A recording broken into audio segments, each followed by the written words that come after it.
ठीक है, लेकिन आपकी माया दिखाओ ना प्रभु। बोले अच्छा भाई देख लीजिए। भगवान तो चले गए। भीम ने सोचा अब तो देर हो गई है, चलो घर के तरफ। देव योग से खिड़की महल की खुली रह गई थी और द्रौपदी युधिष्ठिर की सेवा में उन दिनों में थी। खुली हुई खिड़की से जरा सा झांक लिया तो युधिष्ठिर महाराज द्रौपदी की पैर चंपी कर रहे। भीम चौंके कि युधिष्ठिर महाराज और द्रौपदी की चरण सेवा, इसको इतना सिर पे चढ़ा दिया। जब मेरी सेवा में आएगी और मेरे को बोलेगी पैर दबाओ, तो मैं तो दो पैर पकड़ के जैसे धोबी घाट पे धोबी कपड़ा ऐसे में खटिया पर उसको कर दूंगा, फर्श पर बिल्कुल। तो द्रौपदी को मारने का तो पाप लगेगा, लेकिन कुटुंब के लिए न जाने क्या परिणाम आए। अब दिल की बात दिल में, वो भीम बेचारे दुबले होते गए। चिंता ऐसी डाकिनी काटी कलेजा खाए, वैद्य बेचारा क्या करे, कहाँ तक दवा खिलाए। मैंने इस चौपाई को अपने ढंग से बनाया है। चिंता ऐसी डाकिनी काटी कलेजा खाए, संत बेचारा क्या करे, कहाँ तक कथा सुनाए।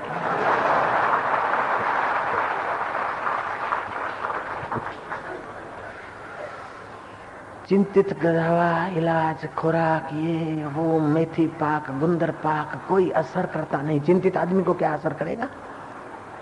आखिर एक दिन कुंता जी ने कृष्ण को कहा कि कन्हैया भीम को न जाने क्या हुआ, जिस दिन रात को गाना गाने गया तब से मेरा भीम जो भी खिलाती हूँ घी ये वो बादाम ये काजू जो भी कुछ भी नहीं। भगवान ने बुलाया साइड में, क्या बात है भाई। तो बोला ऐसा ऐसा द्रौपदी का।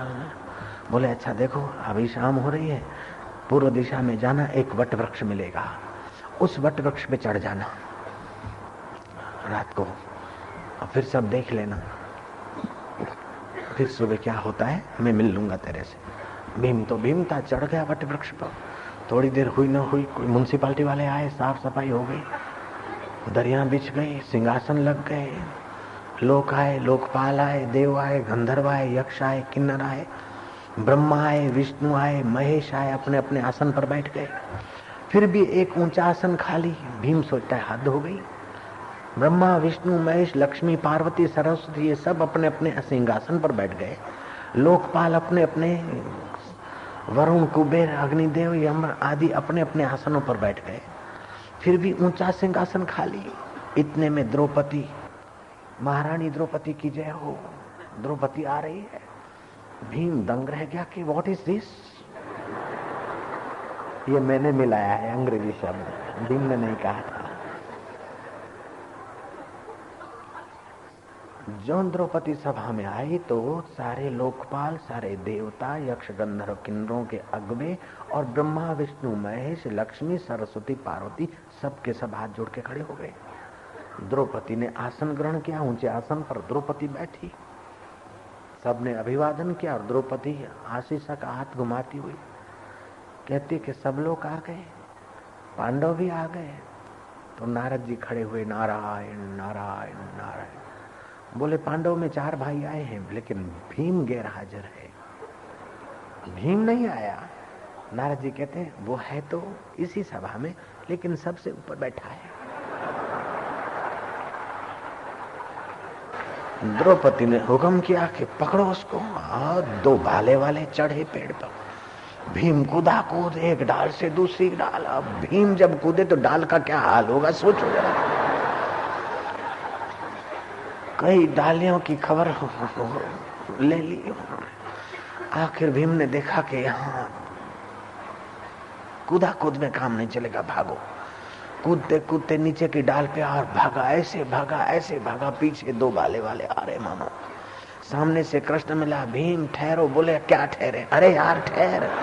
बोले नहीं वो पीछे पड़े। अरे तू भीम ठहर तो सही, कौन है पीछे, जरा रुक, मैं खड़ा हूं, क्यों डरता है। रुका, पीछे देखा तो भाले वाले तो नहीं दिखे। कृष्ण बोलते चलो जरा देखे। बोले क्या देखे।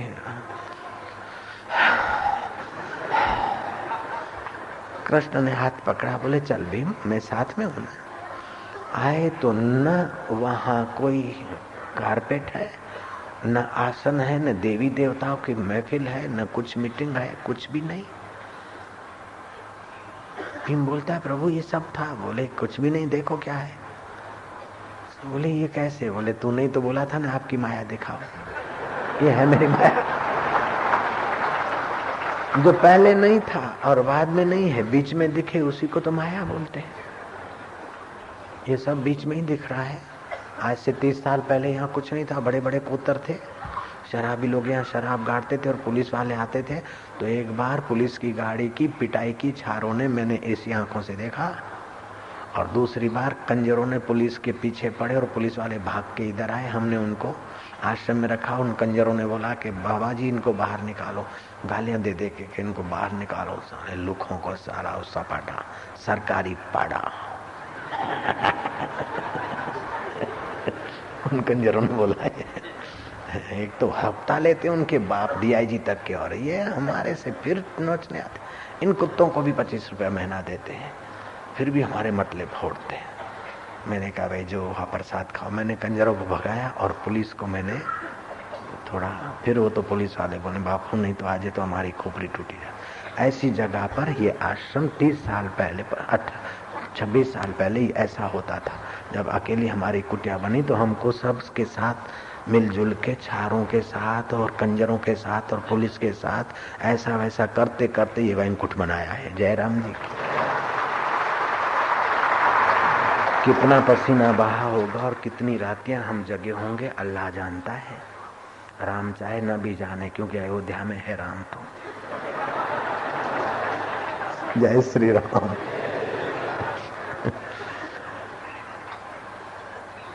हिमालय छोड़ी अमे जगमा उभा पण चढ़नारा कोई ना मळ्या रे। दादरो बनी अमे खीला खाधा, निसणी बनी अमे जगमा उभा पण चढ़नारा कोई ना मळ्या रे जी। कवि काग की कविता है।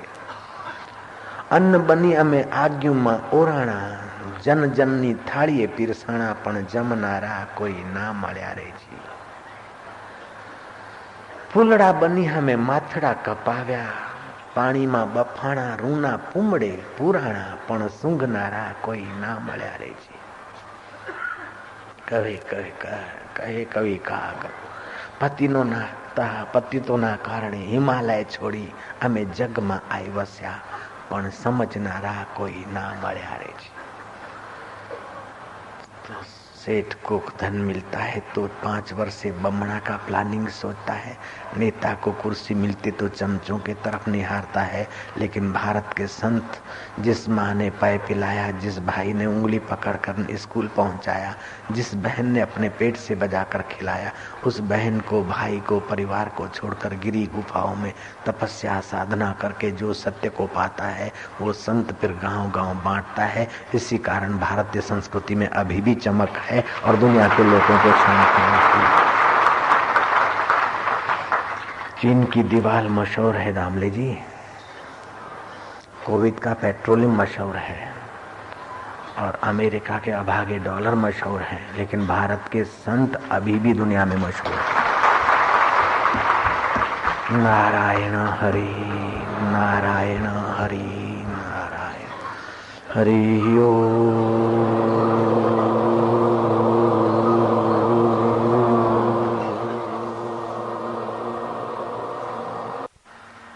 जो तुकाराम का विठ्ठल है, जो एकनाथ का आत्मदेव है, पांडुरंग है, जो संत कंवराम का राम है, वही रामानुजाचार्य का राम, वही वल्लभाचार्य का वल्लभ और वही कबीर का अव्यक्त है।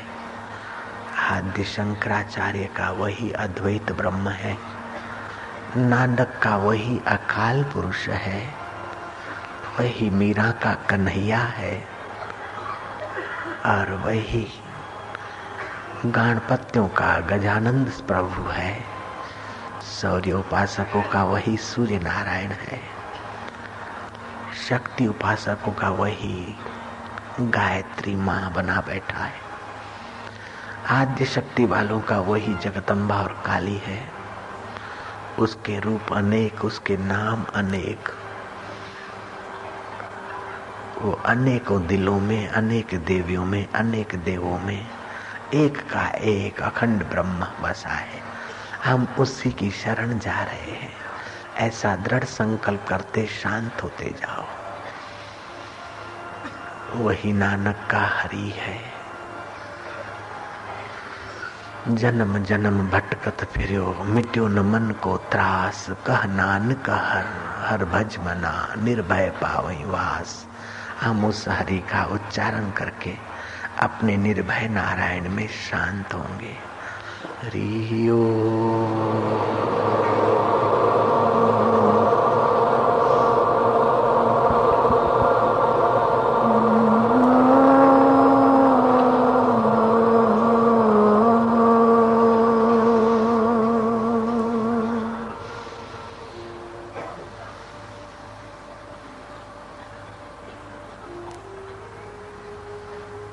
मधुर शांति, चित्त की शांति बड़ा धन है। मनः प्रसाद सौम्यत्वम।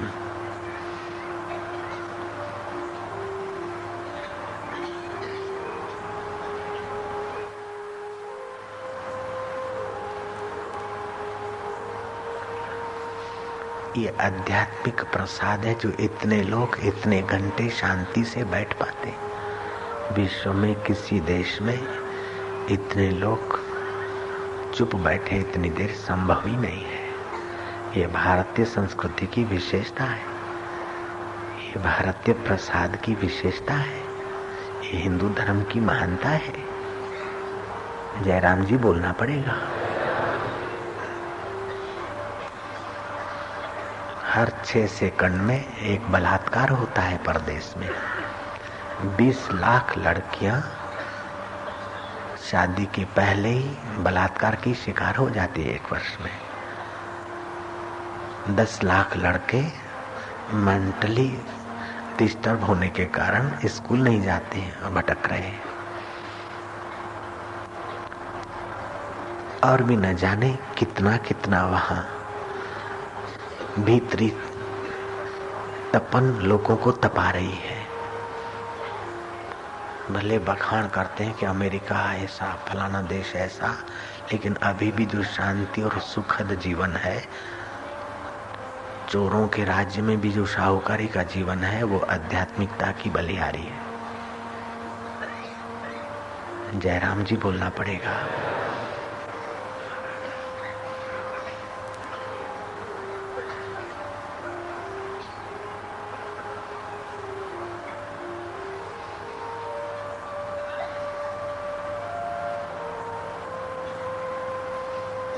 तमेव शरणं गच्छ सर्वभावेन भारत।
हरि ओम।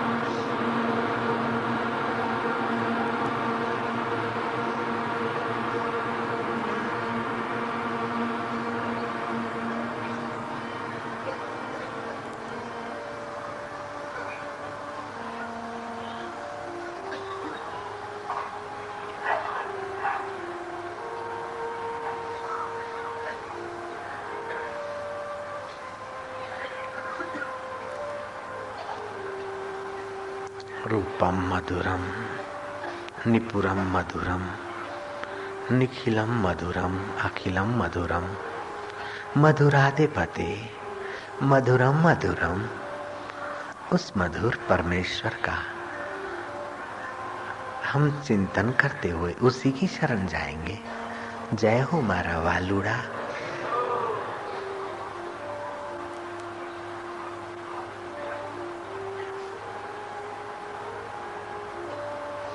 मंसूरी मस्ती को लोग बिचारे क्या जाने, साधक की हस्ती को लोग बिचारे क्या जाने।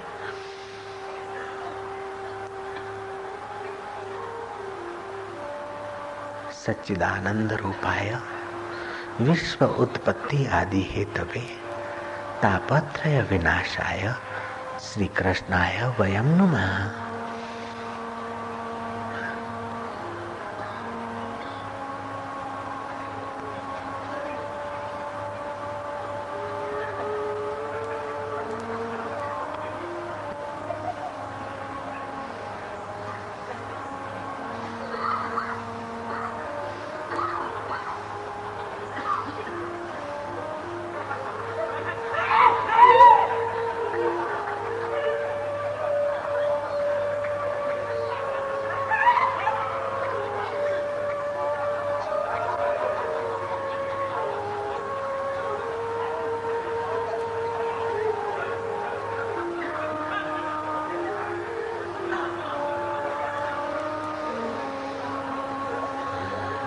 मधुर शांति परमेश्वरी माधुर्य मीरा भई प्रेम दीवानी।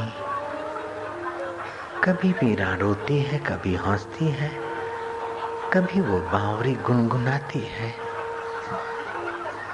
कृष्ण कहते हैं वाग गदगदा द्रवते यस्य चित्तम हसति क्वचित रुदति भीक्षणम उद्गायन्ति विलज्जे नृत्यन्ति च मद भक्ति युक्तो भुवनम पुनाते हैं। कभी हंसता है, कभी रोता है, कभी नाचता है, कभी लज्जा छोड़कर नृत्य करता है। ऐसा मेरा भक्त त्रिभुवन को पावन करता है।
की श्रद्धा, जापक की एकाग्रता, जापक का संयम और देने वाले की ऊंचाई, ये चार बातें होती तो मंत्र का बड़ा प्रभाव पड़ता है।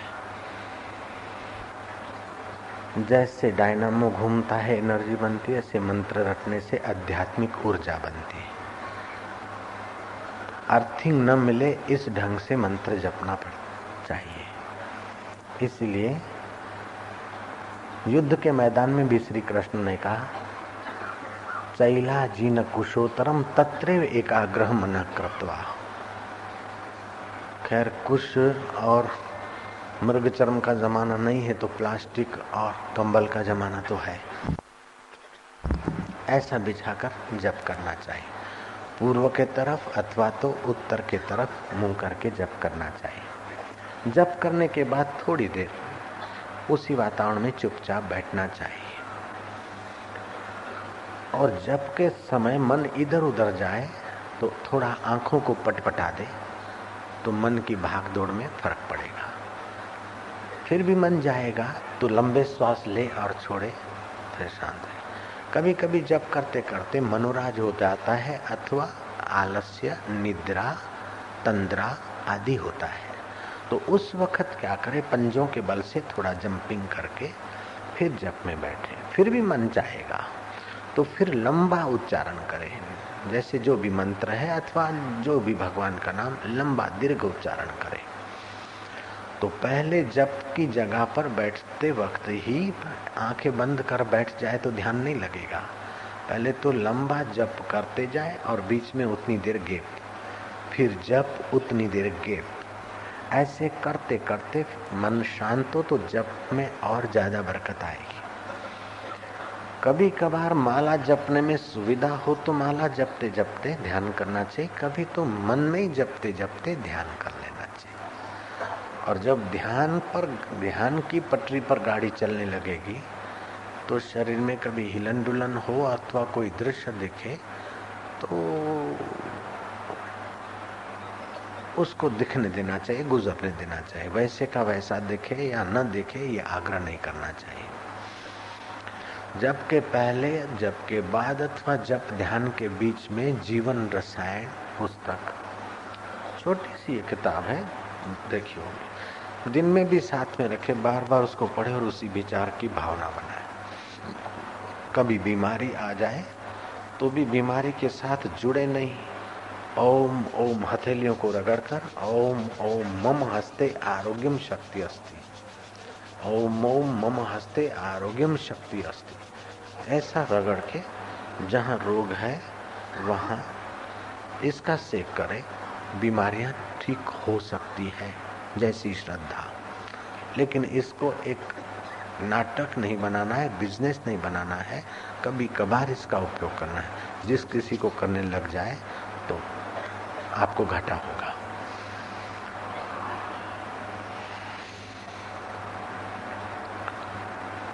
कल 2-3 ऐसे मंत्र बता दूंगा जो चित्त में समता है।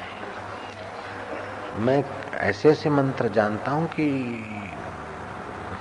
आप दंग रह जाएं, लेकिन उन सब से ऊंचे में ऊंचा मंत्र है चित्त की समता, तो उसी पर मैं ज्यादा ध्यान देता हूं और आप लोगों को भी बहुत लाभ होता है। जो लोग मनमानी साधना 12 साल से सेवा पूजा करते हैं, उनकी अपेक्षा 12 घंटा शिविर में आने वाला अपने को ज्यादा आध्यात्मिक रस से सराबोर पाता है। ये हजारों का, लाखों का अनुभव है। जो 25-50 साल से किसी ढंग से किसी के बताए हुए टूणे फूणे या मंत्र जंत्र से जब ध्यान करते, उससे भी ज्यादा फायदेमंद शिविरार्थियों को हमने देखा है और शिविरार्थियों ने महसूस भी किया है। अब कितने हजार लोग आ गए, सोने की व्यवस्था नहीं हो रही और आयोजक बोलते कि बापू रसोई वाले रसोई बना बना कर थक जाते, अब आप बोलते हो जो आए उसको खिलाओ, लेकिन जो बैठे रह रहे हैं उनको बना के खिलाने में भी रसोई बेचारे, और वो रसोई पैसा नहीं लेते, अपनी दुकानें बंद करके आए हैं और भोजन बनाने की सेवा करते रहते। वो सदा ऐसा है, सेवा भाव से होता है। तो इतनी असुविधा होने के बाद भी आपके किसी चेहरे पर कोई फरियाद नहीं दिखती है, उबान नहीं दिखती। अगर उबान और फरियाद होती तो आप भाग जाते, किसने जंजीरें लगाई आपको? फिर भी जंजीरें लगाई मोहब्बत की, और वो साधना के रस ने जंजीरें लगा रखी।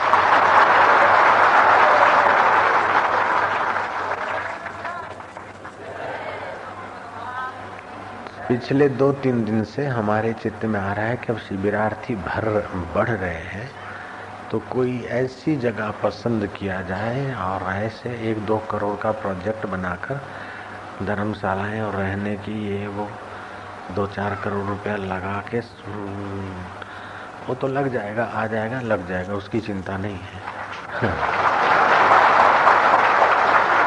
तालियां तो बजाते हो, लेकिन जो समिति वाले हैं वो भी ध्यान से सुने कि अपने अपने इलाके में भी कहीं चंदा वंदा गैर जरूरी कोई चंदा करता हो तो उसको रोक दो। अपना उद्देश्य चंदा करना नहीं है। सोचा मैं न कहीं जाऊंगा, यहीं बैठ के अब खाऊंगा, जिसको गरज होगी आएगा, सृष्टिकर्ता खुद लाएगा। तो आश्रम का सिद्धांत यह है कि मांगना नहीं। हमने इस आश्रम के लिए या और किसी आश्रम के लिए हमने कभी मांगा नहीं। हाँ, 1-2 बार हमने बोर्ड पर लिखवाया कि रुपया, पैसा, प्रसाद, वस्तु लाने की कोई आवश्यकता नहीं है, मत लाओ। ऐसा तो कई बार हमने बोर्ड पर लगाया, लेकिन आप तन से, मन से, धन से आश्रम को सहयोग करो, ऐसा हमने अभी तक कहा नहीं, और जब तक ये शरीर है तब तक भी नहीं कहेंगे। नारायण हरि, नारायण हरि। तो जो समिति वाले हैं, अपने अपने साधक हैं, वो ध्यान रखे कि कहीं किसी समिति में कोई स्वार्थी तत्व, अवांछनीय तत्व घुसकर आश्रम के नाम से या समिति के नाम से चंदा चकोरा करके कोई गुरु भाइयों को या ठगते तो नहीं है। 2 दिन पहले एक रिपोर्ट आया कि बापूजी आपका गुरु भाई आया था और 12,000 रुपया हमने उसको दिया।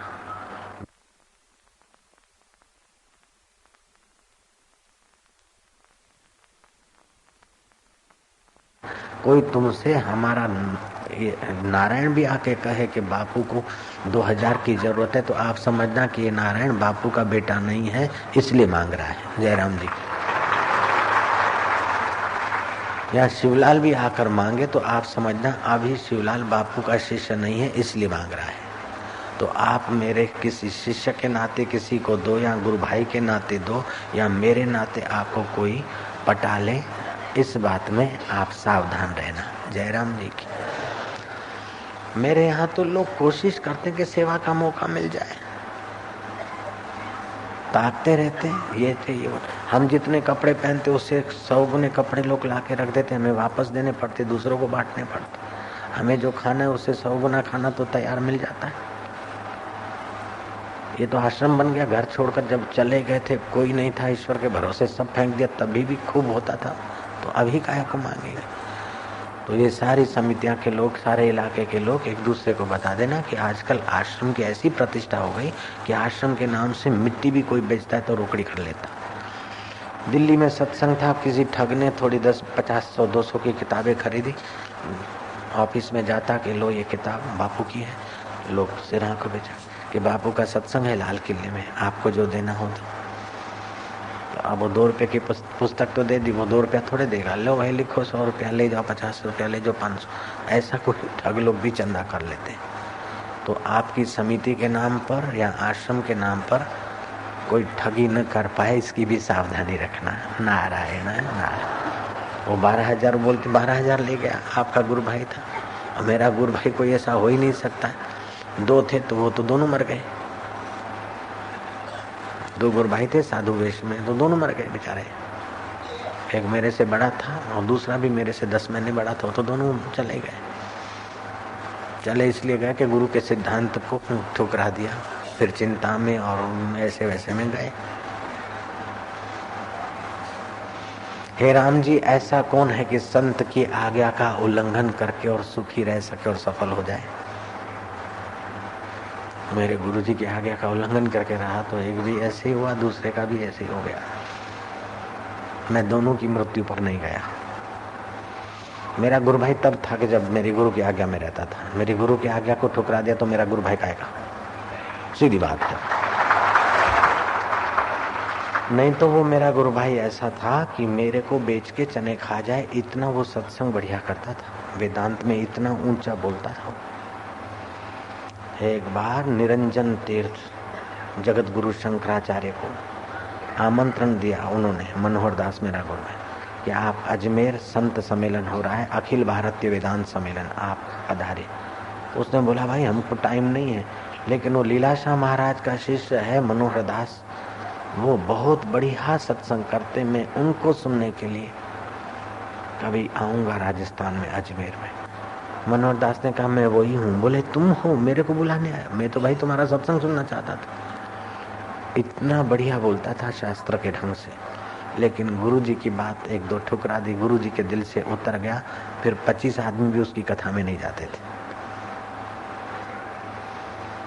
उसका आश्रम चलाने के लिए अहमदाबाद के गुड़ बाजार से उसको चंदा करना पड़ता था। 100 रुपया कोई चंदा दे तो उसके आश्रम में बोर्ड लिखता था मार्बल के पत्थर पर, जेठानंद खांड वाले ने 101 रुपया दिया, फलाने गुड़ वाले ने 51 रुपया दिए। ऐसी उसकी स्थिति हो गई। एक तो ऐसे हो गया मरा, और दूसरा तो गुरुजी चले गए और गुरुजी का ही वेश बनाकर और अपना डिम डिम हाँकने लगा, तो उसी अशांति में मर गया। अब कोई हमारा गुरु भाई साधु वेश में नहीं है, फिर भी कोई साधु बोलता कि मैं आसाराम बापू का गुरु भाई हूँ, तो वो ठगने के लिए आपको बोलता है। तो कोई 12,000 में ठगा जाए, कोई 2,000 में ठगा जाए, इससे पहले ही सावधान रहना चाहिए। दया करके धर्म पुण्य करना वो अलग बात है, लेकिन बापू के नाम से तुम ठगे जाओ तो बापू के शिष्य नहीं हो। जय राम जी की। नारायण हरि नारायण। ऐसे दूसरे लोग भी गुरु भाई, नहीं तो ऐसे वैसे आश्रम का नाम लेके इधर उधर, तो उसमें आप लोग सावधान रहें। जब ध्यान में आप सावधान रहेंगे, और गुरु मंत्र किसी को बताया नहीं जाता, जो अपना गुरु मंत्र है वो सुबह। जिन लोगों को गुरु मंत्र लेना बाकी है और कल लेना चाहते हैं, वे कितने बंदे हैं? हाथ उठाओ तो। तुम्हारे लिए झूठ मूठ में बदनामी करे तो तुम सच्ची बात समाज को फैलाओ। कोई तुम्हारे माता पिता गुरु के लिए कुछ का कुछ बक दे तो तुम भी कुछ जो सच्चाई है उसका प्रचार करो। प्रचार से प्रचार कटता है, लोहे से लोहा कटता है, हीरे से हीरा कटता है, कांटे से कांटा निकलता है। ठीक है कि नहीं? तो बुद्ध भगवान के ऐसे शिष्य थे, बड़े दृढ़ निश्चय। तो बुद्ध की बहुत यश हो गई, तो किसी किसी को बुद्ध ने कभी डांटा होगा, या कोई बुद्ध के नाम पर अपना जो संघ में कुछ गड़बड़ किया है तो बुद्ध ने उनको निकाल दिया समिति में से, संघ में से। तो ऐसे लोग जो बेईमान लोग थे, वो अपना बुद्ध के संघ का फायदा उठाना चाहते थे। बुद्ध अंतर्यामी थे, इसलिए उनको निकाल दिया। तो ऐसे जो असंतुष्ट लोग होते हैं, जो कब्जा करना चाहते थे बुद्ध के संघ पर, बुद्ध के आश्रम पर, ऐसे लोगों को बुद्ध ने भगा दिया। तो ऐसे लोगों ने बुद्ध का कुप्रचार शुरू कर दिया। बुद्ध का कुप्रचार ऐसा शुरू किया कि वैश्या को पैसा देते। सावश्री नगरी जैसे रतलाम और ये पंचेड़ दूरी है ना, तो पंचेड़ केवल आश्रम थोड़ी, पंचेड़ तो पूरा इलाका है, नामली तो इलाका है। तो जैसे रतलाम और नामली तो कुछ अंतर तो है ना, 15 किलोमीटर 12 जो भी होगा। तो ऐसे सावश्री नगरी से दूर एक जेतवन नाम का, जैसे नामली ऐसे जेतवन इलाका था। बुद्ध वहां रहते थे, सावश्री नगरी में प्रवचन करते थे। सावश्री नगरी के लोग बहुत मानते थे बुद्ध को। तो जो बुद्ध के उस समितियों में या संघ में घुसकर हड़प करना चाहते थे, ऐसे लोगों ने एक षड्यंत्र रचा। एक वैश्या को और उसकी सहेलियों को पैसे देकर जेतवन भेजा। जेतवन वो कहीं भी रहे, रात को तो जेतवन रहे और दिन को सावश्री नगरी में आ जाए। तो वे लोग अनजान होकर अलग अलग पूछते, दुकान वाले वो जो लुच्चे लोफर थे, अरे आजकल तो दिखाई नहीं देती, कहाँ गई थी? बोले मैं तो जेतवन गई थी। हाँ, तो जेतवन कौन है? बोले मैंने वही धंधा शुरू किया है, अपना पाप का धंधा वही शुरू किया है। बोले किसके पास करती? बोले मैं तो रात भर बुद्ध के पास होती हूँ, मैं और मेरी सहेलियां, हम सब बुद्ध को संसारी सुख में रखते हैं, तो हमको बहुत पैसे मिलते हैं। रात भर हम बुद्ध के पास होती हैं, बुद्ध हमारा पति बन जाता है, हम उसकी औरतें बन जाती है। अरे देखा, अरे सुनो, अरे सुनो, ऐसे करके बुद्ध का कुप्रचार किया और बुद्ध के जो लल्लू पंजू चेले थे उनकी भी श्रद्धा तोड़ दी। लेकिन पक्के जो शिष्य थे उन्होंने कहा बकने वाले चाहे कुछ भी बके, उनसे हमारा कोई सरोकार नहीं, लेकिन बुद्ध के दर्शन से हमको शांति मिलती है, बुद्ध के दर्शन से हमको ज्ञान मिलता है, बुद्ध के सानिध्य से हमारे जीवन के पाप ताप और काम विकार कम हुआ है। तो बुद्ध के लिए बके तो बकने दो, लेकिन हम श्रद्धा नहीं तोड़ते।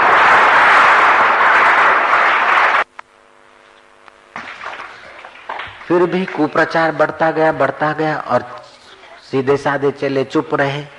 तो जो अच्छे आदमी चुप रहते ना, तो बुरे आदमियों का हिम्मत बढ़ जाती। अच्छे आदमी सीधे साधे रहते, चुप रहते, चलो भाई शांति करो, जाने दो, मरने दो, जो करेगा वो भरेगा। तो जो भरेगा तब भरेगा, लेकिन अभी बुराई करने वाले की हिम्मत बढ़ जाती। तो अच्छे आदमी जब लेट गो कर लेते, दरगुजर कर लेते, तो बुरे आदमियों का हौसला बुलंद हो जाता है। तो धीरे धीरे बुरे आदमियों का प्रचार बढ़ गया। आखिर उन्होंने राजा के मंत्रियों से, राजा से मिलकर एक षड्यंत्र रचा के जांच कराई जाए क्या सत्यता है। राजा ने तारीख तय कर दी कि बुद्ध के जेतवन में, अब जेतवन तो बड़ा इलाका था, लेकिन बुद्ध के बगीचे में जांच करो क्या बात है। फलानी तारीख जांच की तारीख हुई। समझो 19 तारीख जांच होने वाली है, तो 18 तारीख रात को उस वैश्या को भेजा उन लोगों ने, और 5 बदमाश भी गए। वैश्या को दारू बारू पिला के उसके साथ बुरा व्यवहार करके, वैश्या तो बुरा नहीं मानती थी, वो व्यवहार करके उसको नशे नशे में अपना उसका गला दबा दिया। और मध्य रात्रि को बुद्ध जहाँ रहते थे जेतवन में, बुद्ध के बगीचे में, आम के बगीचे में, उसको खड्डा खोद के वे लोग गाड़ के आ गए। तो अब दूसरे दिन सुबह जांच हुई तो उस वैश्या का लाश बगीचे में से मिला। और देखा कि डॉक्टरी जांच किया तो वैश्या के साथ तो बुरा व्यवहार भी हुआ। तो उन लोगों ने ऐसी अफवाह उड़ाई कि बुद्ध और बुद्ध के चेलों ने मिलकर वैश्या के साथ बुरा व्यवहार किया, और कहीं वैश्या बात खोल न दे, इसलिए वैश्या का गला दबा के इसको गाड़ दिया। बुद्ध ने अपना पाप छुपाने के लिए ऐसा किया। ऐसा बुद्ध का कुप्रचार किया कि बुद्ध में दृढ़ श्रद्धा रखने वाले लोग भी डगुमगु हो गए। तो किसी की श्रद्धा तोड़ने का पाप तो लगता है, लेकिन श्रद्धा जोड़ने का पुण्य भी होता है। उस समय तो श्रद्धा तोड़ने का पाप कमाने वाले जीत गए, लेकिन अब कौन से नरक में पड़े होंगे, कौन सी ताप में तपते होंगे हमको पता नहीं, लेकिन अभी भी बुद्ध को तो करोड़ों लोग मानते हैं, जानते हैं।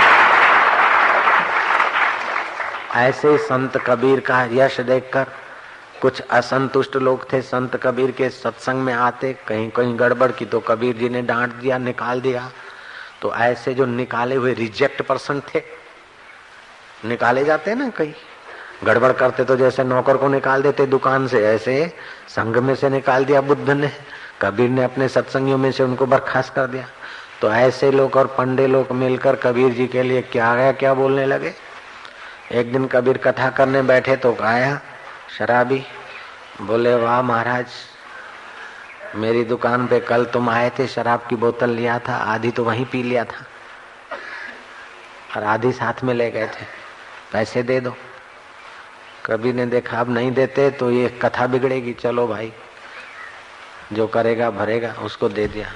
इतने में तो एक कसाई आया, बोले हाथ में आधी बोतल शराब थी और एक शेर मीट लिया था, मीट के पैसे तुमने बोला भेजता हूँ, ताजे बकरे का मीट दिया था तुमको, पैसे तो दो।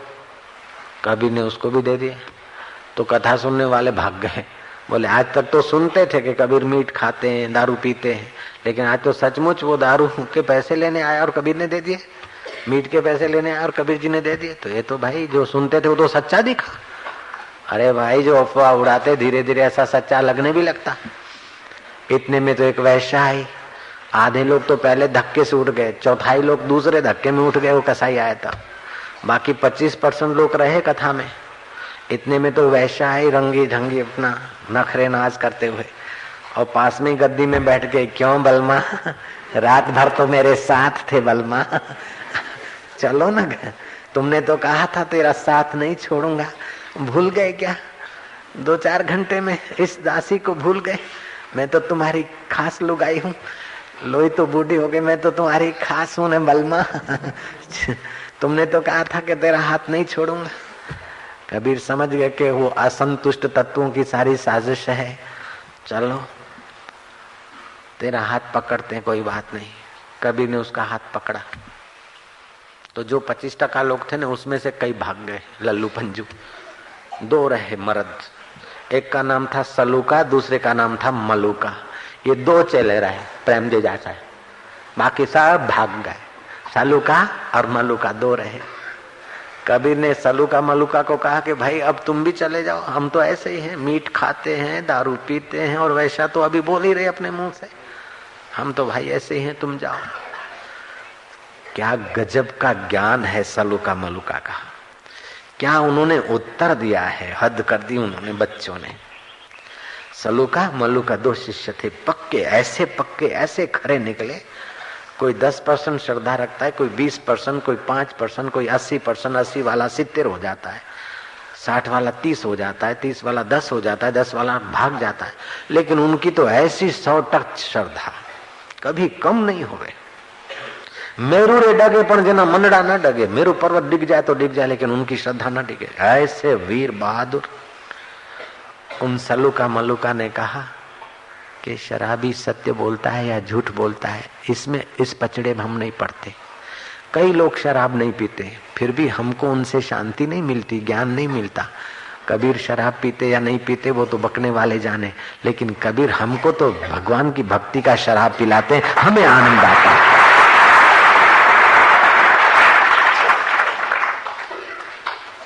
कबीर जी मांस खाते कि नहीं खाते, इस पचड़े में हम नहीं पड़ते हैं। जो लोग जैसा भी बके बकने दो, लेकिन हजारों लोग मांस खाते हैं, उनकी तो निंदा नहीं करते। हजारों लोग नहीं खाते, उनके पास तो शांति नहीं मिलती। इनके पास तो हम जाते हैं तो हमको गम खाने की शक्ति आ जाती है, काम क्रोध विकारों को खा जाने की शक्ति आ जाती है। अब कबीर जी वो वैसा सत्य बोलती है कि झूठ बोलती है, वो तो उसके और उसको बहकाने वाले लोग जाने। लेकिन वैसा कबीर जी के लिए बोलती है तो बोलने दो। अगर खानदान होती तो सचमुच में भी होता तब भी नहीं बोलती। और ये जो हलकट होते हैं तो कुछ का कुछ बोल दे, कुछ का कुछ कर दे, इसमें मेरा क्या जाता है।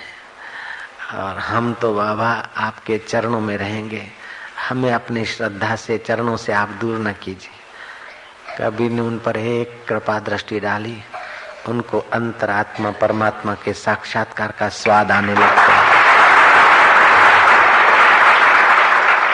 दृढ़ निश्चय से, दृढ़ श्रद्धा।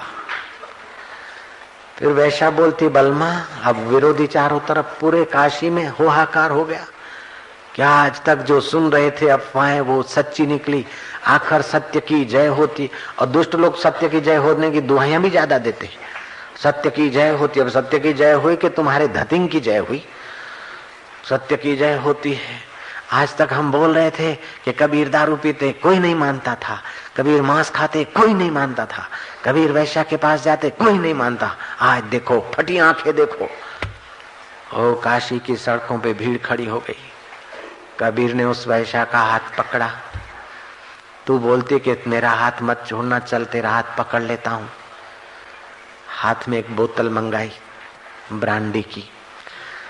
कबीर जी ने, बोतल तो खाली थी, उसमें गंगा जल डाल दिया था। अब ब्रांडी की बोतल लगे, एक हाथ में बोतल, दूसरा हाथ वैश्या के हाथ में। और कबीर जी हाथ उठा के बोतल वाला कहते, सुनो मेरे भाइयों, सुनो मेरे मितवा, कबीरो बिगड़ गयो रे। दही संग दूध बिगड़ो, मक्खन रूप भयो रे। कबीरो बिगड़ गयो रे। कौन कह रहे? कबीर जी खुद कह रहे। अंदर से कितने निर्भीक हैं, कितने आत्ममस्त हैं। सुनो मेरे भाइयों, सुनो मेरे मितवा, कबीरो बिगड़ गयो रे। पारस संग भाई लोहा बिगड़ो, पारस संग भाई लोहा बिगड़ो, कंचन रूप भयो रे कबीरो बिगड़ गयो रे। सुनो मेरे भाइयों, सुनो मेरे मितवा, कबीरो बिगड़ गयो रे। जो श्रद्धालु थे 20-20 आंसू रो रहे हैं, जो और समझदार थे बोले संसार तो बकता आया है, महापुरुषों के लिए, भगवान के लिए, भगवान के गुरु के लिए भी बोलते थे। वशिष्ठ जी बोलते, हे राम जी, मैं बाजार से गुजरता हूं तो मूर्ख लोग मेरे लिए क्या क्या अफवाह उड़ाते मुझे सब पता है। जब रामचंद्र जी के गुरु रामचंद्र जी जिसके चरण धोकर चरणामृत ले रहे हैं, सीता जी जिनका चरणामृत अपने ललाट पर लगाकर अपने को धन्य धन्य करे, ऐसे गुरु वशिष्ठ के लिए भी लोग बोलते थे कि इस बूढ़े की बुद्धि खराब हो गई। बरसभा में बोलता कि राम सीता मुझे दे दे, और सीता जी को ले लिया, फिर सीता वापस दिया, 8 गुना सोना तोल कर लिया वशिष्ठ जी ने। अब बात तो सच्ची है, लेकिन वशिष्ठ ने ऐसा क्यों किया वो तो वशिष्ठ जाने और राम जी जाने। मूर्ख लोग तो कुछ का कुछ बकते। तो हे राम जी, मैं बाजार से गुजरता हूं तो मूर्ख लोग मेरे लिए क्या क्या बकते। अब सीता माता इतनी पवित्रता की मूर्ति थी, जगदम्बा स्वरूप थी, ऐसे सीता माता को भी धोबी ने तो कलंक लगाया। बकने वाले तो दुनिया में बकते रहते हैं। कुछ शिष्य ऐसा सोचते, कुछ सोचते, कुछ है, सब तो इतना हो रहा है, जरूर दाल में काला होगा, तेरी खोपड़ी में काला है बेवकूफ कहीं का। कबीर में दोष देखता है। कबीर जी उस वैश्या का हाथ पकड़ के बाजार में गुजर रहे हैं। विरोधियों ने जाके काशी नरेश को बोला कि राजा, तुम जिस संत को मानते थे वहां मत्था टेकते थे, लो ऐसा है। कबीर ने अपनी गलती मान लिया, वैश्या को हाथ में लेके, वैश्या का हाथ काशी की सड़कों पे घूम रहा है माफी मांगने के लिए। हालांकि वो माफी मांगने के लिए नहीं घूम रहे थे, लेकिन विरोधी तो कुछ का कुछ बना के मसाला बोलेंगे ना। काशी नरेश ने कबीर को आदमी भेजे। कबीर उस वैश्या सहित राज दरबार में खड़ा हो गया।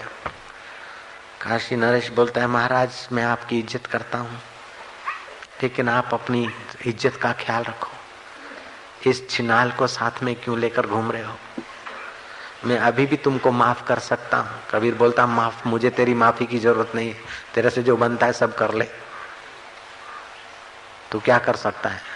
माता के गर्भ का जेल भोग लिया जीव ने, 84 लाख का जेल भोग दिया, तो ये तेरे जेल में बैठने में हमारा क्या बिगड़ता है? जेल के कैद का भय तो उन्हीं को होता है जो कैदी है, और जो राम रस में झूमे वो जहां भी जाएंगे कैद में भी वैंकुट बना देंगे।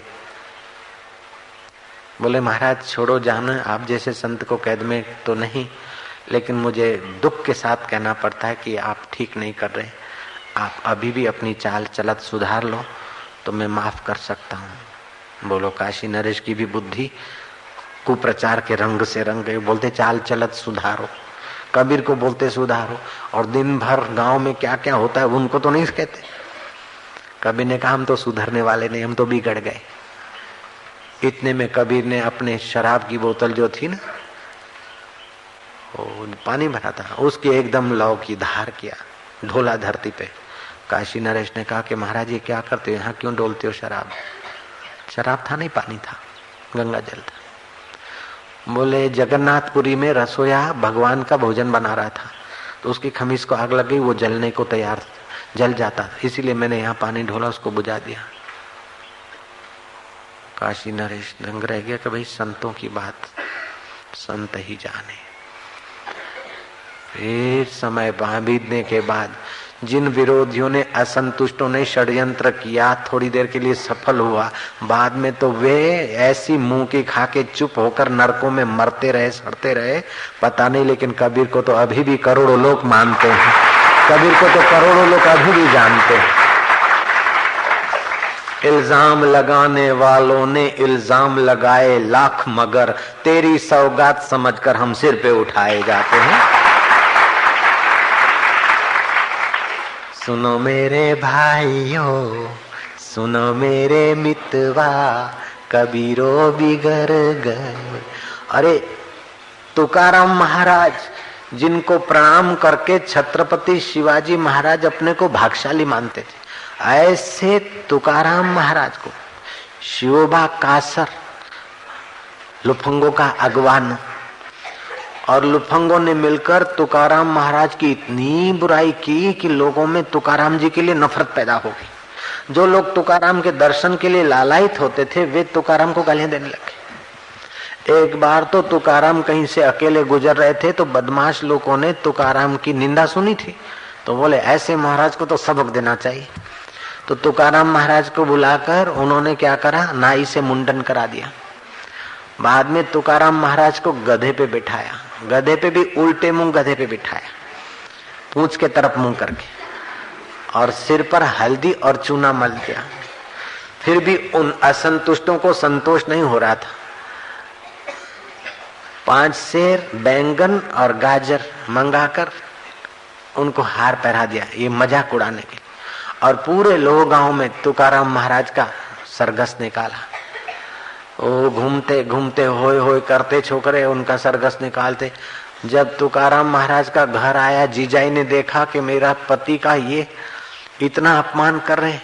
हालांकि वो बाई भी बड़ी लुच्ची थी, तुकाराम को गालियां देती थी। एक बार तो डंडा मार दिए तो डंडे के 2 टुकड़े कर दिए, ऐसी औरत थी। उसका भी मन पिघल गया और उसने उठाया धोखा के मुंह, नालायक छोरे, मेरे पति देव को ऐसा सता। तुकाराम ने कहा छोड़ो छोड़ो, उनको नहीं गाली दो। वो सब छोरे भाग गए। तुकाराम महाराज गधे से उतरे, पत्नी रो रही है। तुकाराम बोलते क्यों रोती है, ये तो विट्ठल की मर्जी, भगवान की मर्जी। इतने दिन हो गए थे, पैसे नहीं थे बाल कटाने के, उन्होंने अपने पैसों से हमारे बाल कटा दिए। दुखी होना या सुखी होना अपने हाथ की बात है, अन्याय करना या न्याय करना तो उनके हाथ की बात है। अन्याय करेगा तो उनको अन्याय मिलेगा, न्याय करेगा तो उनको न्याय मिलेगा, लेकिन हम दुखी क्यों रहे। दूसरी बात, बेचारों ने हल्दी और चूना लगा दिया, कहीं फूडी फूसी होगी तो वो भी मिट जाएगी। और लोग गांव में इतने वर्षों से रहते, पूरा गांव देखा नहीं था। बेचारों ने खुद तो पैदल चले, मेरे को गधे पे बिठाया और सारी गली गलियां घुमाई। और जहां से मेरा शोभा यात्रा जाता था, जीजाई तेरे साथ शादी किया ना, उतनी बारात, उतने लोग नहीं थे बारात में जितने अभी बारात में थे लोग। सब देख रहे। तो रोने लग गई। जीजाई देख, दाल खा खा के थक गए अपन। अब बुढ़ापे में 45 साल की उम्र के बाद तो दाल ज्यादा खाना भी नहीं चाहिए, जठरा कमजोर हो जाती है। दाल रोटी, दाल सब्जी, दाल भात, ये 45 साल के बाद दाल खाना बंद करना चाहिए। लेकिन अपन तो गरीब हैं, तो सब्जी के पैसे नहीं थे। उन बेचारों ने 5 सेर बैंगन और गाजर का हार पहनाया, 5 दिन की सब्जी भी दे दिया। कैसा चंगला है।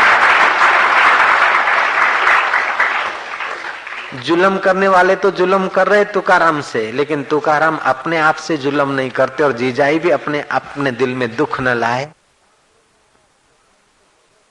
महापुरुषों का ज्ञान तो गजब होता है, लेकिन महापुरुषों का आनंद भी गजब होता है, धैर्य और समझ भी गजब की होती है, तो मस्ती भी गजब की होती है। उनकी मस्ती में कोई कमी नहीं ला सकता, ये हद हो गई। उनके आनंद में कोई कटौती नहीं कर सकता, क्योंकि उनका आनंद बाहर की वाहवाही या निंदा से कोई प्रभावित नहीं होता। उनका आनंद आत्मा परमात्मा से जुड़ा हुआ है। हाँ, कभी कभार राम भी बोलेंगे हाय लक्ष्मण, हाय सीता, लेकिन वो हाय सीता लवर की नहीं, दुखी होकर नहीं बोल रहे, मर्यादा स्थापने के लिए कभी बोलते हैं। तो साधु संतों को तो सहन करना चाहिए। नहीं नहीं, ये कोई जरूरी नहीं है। गर्जना भी करते। किसी संत ने उपदेश दिया कि क्रोध नहीं करना चाहिए, और उस पर बड़ा सत्संग किया, और बड़े ऊंचे कोटि के संत। खबरदार,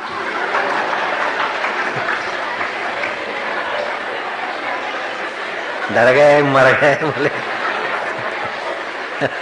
क्या हो गया, बोले चुकने हो गए।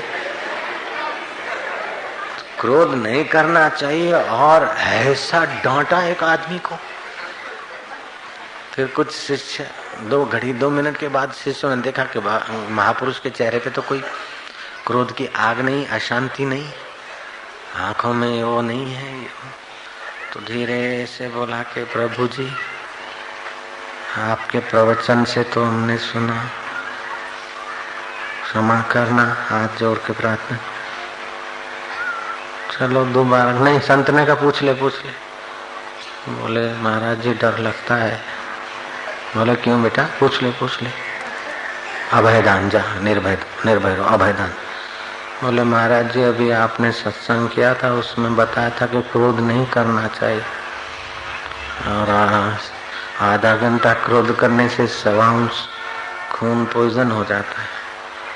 और गुरु महाराज आपने फलाने आदमी को ऐसा डांटा कि अभी भी हम डर रहे। आपने इतना क्रोध करके अपना खून गुरु जी ऐसे। वो गुरु जी खिलखिला के हंसे के चला जी अभी तू समझा ही नहीं। क्रोध एक बात है और गर्जना दूसरी बात है। हम क्रोध की आग में नहीं जले थे, हमने तो अनुशासन के लिए गर्जना किया था।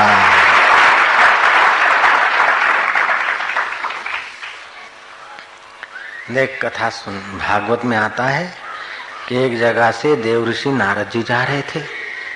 रास्ते में एक बड़ा लंबा काला नाग, नारद जी ने उसको अपनी शक्ति दी। पूछा क्या चाहिए बोल। बोले आप तो शक्तिदाता हैं, आप तो संत हैं, आप अगर प्रसन्न हैं तो मुझे इतना उपदेश दीजिए कि मेरा मुक्ति हो जाए, दोबारा मेरे को ऐसी योनियों में नहीं आना पड़े। नारद ने कहा अगर मुक्ति चाहता है तो किसी को काटना मत, कर्म बंधन बनाना मत। मनुष्य जन्म में वैरी स्वभाव था, तो अभी देख ऐसे हो गया, शराबी कबाबी और वैरी था तो किसी को काटना मत। सांप ने वो बात मान ली। साल भर के बाद नारद जी वहां से गुजरे, देखा तो सांप के दांत टूटे हुए, मुंह बौखला गया, ऐसे शरीर ऐसे ही भूखा काका, शरीर बिल्कुल कमजोर, चलने में भी उसको मुसीबत, बेचारे को जीना उसके लिए भारी पड़ गया। नारद जी ने पूछा नागराज ऐसा हाल क्यों हुआ तुम्हारा? नागराज बोलता है कि महाराज ये तुम्हारा उपदेश सुनियो ने कि तुमने कहा किसी को काटियो मत, और तुम्हें काटिया मत, ऐसा उपदेश मैंने पक्का किया। फिर तो गाय चराने वाले छोरे मेरा पकड़े तो उनको काटा नहीं, मेरी पूंछ पकड़ के डोरी की नहीं उछाले, कभी मेरा मुंडा पकड़ ले। आपने कहा था कि काटना नहीं, तो मैं नहीं काटता हूँ तो सब मेरे पर हावी हो गए। तो अब तो मैं बहुत डरता हूँ, खाने को भी इधर उधर जाता हूँ तो डर लगता है कि कोई पकड़ नहीं, मुंह पकड़े नहीं, कोई पकड़ के फेंके नहीं, उछाले नहीं।